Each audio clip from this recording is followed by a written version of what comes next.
तो आज हम 5 लोकतांत्रिक अधिकार के बारे में पढ़ेंगे।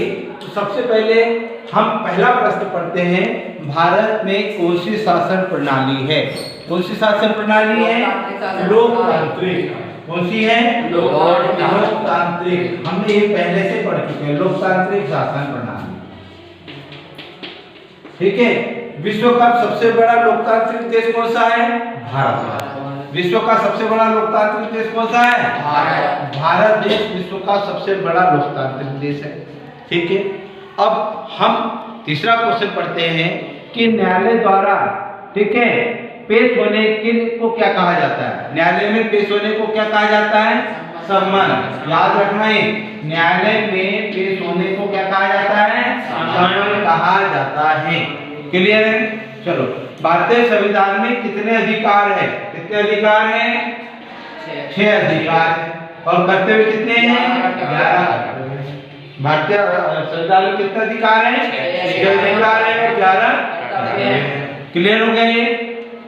उसके बाद हम बात करेंगे कि अप्रत्यक्षता को प्रबंधित करता है। कौन सा कार्य करता है? समानता का अधिकार।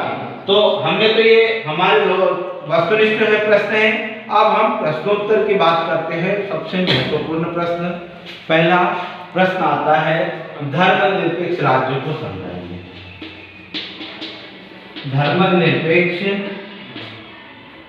राज्य को समझाइए।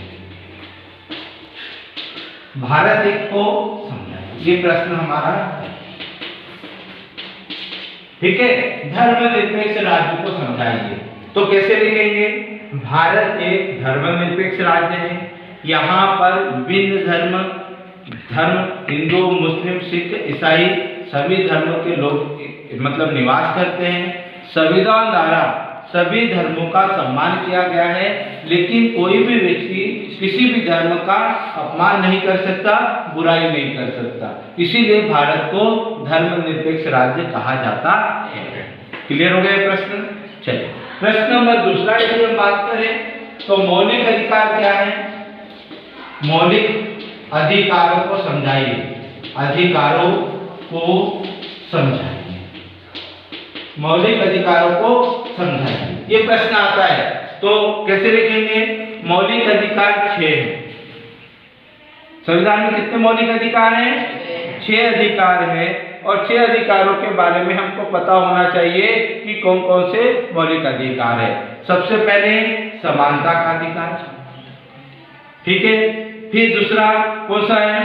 स्वतंत्रता का अधिकार। तीसरा कौन सा है? शोषण के विरुद्ध अधिकार। चौथा धार्मिक स्वतंत्रता का अधिकार। पांचवा संवैधानिक उपचारों का अधिकार।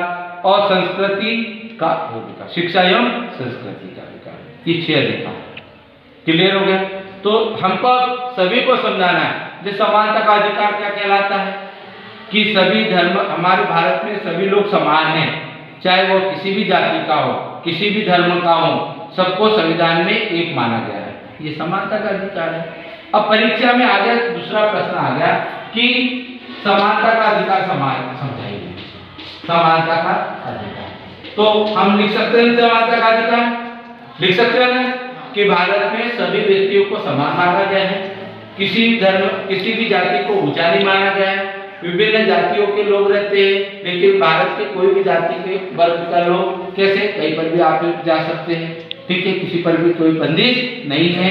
सभी लोग संविधान की दृष्टि से समान हैं। उसे कहते समानता।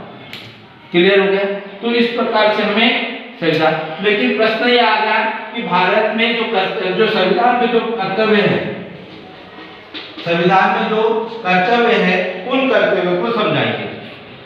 ठीक है। तो हमें कर्तव्य 11 कर्तव्य है। 11 कर्तव्य में हमें कर्तव्यों का पता लिखना चाहिए। कौन कौन से कर्तव्य संविधान में? तो पहला, हमें राष्ट्रीय ध्वज का सम्मान करना चाहिए। ठीक है। हमें राष्ट्रगान का सम्मान करना चाहिए। हमारे राष्ट्रीय प्रतीकों का सम्मान करना चाहिए। हमारे शहीदों का सम्मान करना चाहिए। सरकार की संपत्ति का सम्मान करना चाहिए। क्लियर हो गया? तो ये जो हमारे कर्तव्य है ये कर्तव्य आपको नोट करना होगा और आसानी से इस उत्तर प्रश्न के उत्तर आप लिख सकेंगे। तो आज हमने लोकतांत्रिक अधिकार के बारे में ये 4 प्रश्न पढ़े। धर्मनिरपेक्षता क्या है, मौलिक अधिकारों को समझाइए, समानता का अधिकार को समझाइए और कर्तव्य क्या है, कर्तव्य के बारे में। ठीक है।